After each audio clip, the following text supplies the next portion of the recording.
SR থেকে যদি আপনাদের নামটি কাটা গিয়ে থাকে অথবা আপনারা যদি ট্রাইব্যুনালে অ্যাপিল করে থাকেন, আপনারা কি লক্ষ্মী ভান্ডার বা অন্নপূর্ণা ভান্ডার টাকা পাবেন?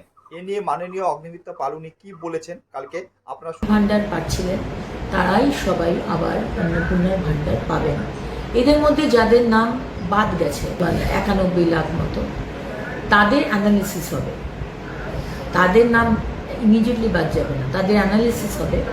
কাদের নাম মারা গেছে সে তো আর লক্ষ্মীর ভান্ডার বা অন্নপূর্ণার ভান্ডার, লক্ষ্মীর ভান্ডার পেয়ে এসছে, অন্নপূর্ণার ভান্ডার সে পাবে না।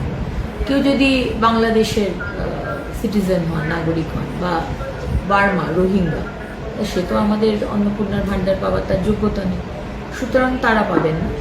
কিন্তু যাদের নাম যে কোনো কারণে ডিলিট হয়েছে, তারা আমাদের নাগরিক নন, সেটা অ্যানালিসিস করার পরে জানা গেল, তারা লক্ষ্মীর ভান্ডার পাবেন না। এর থেকে আলাদা করে রাখা হয়েছে যারা ট্রাইব্যুনালে আপিল করেছে, যাদের নাম কাটা গেছে এবং যারা ট্রাইব্যুনালে আপিল করেছে, তারা কিন্তু এখনো লক্ষ্মীর ভান্ডার পাবেন। তাদের নাম কিন্তু কাটা যাবে না, বিকজ তারা আপিল করেছেন, তারা প্রসেসে রয়েছে। এবং যারা সিএ এর জন্য আপিল করেছেন, তারাও কিন্তু অন্নপূর্ণার ভান্ডার পাবেন।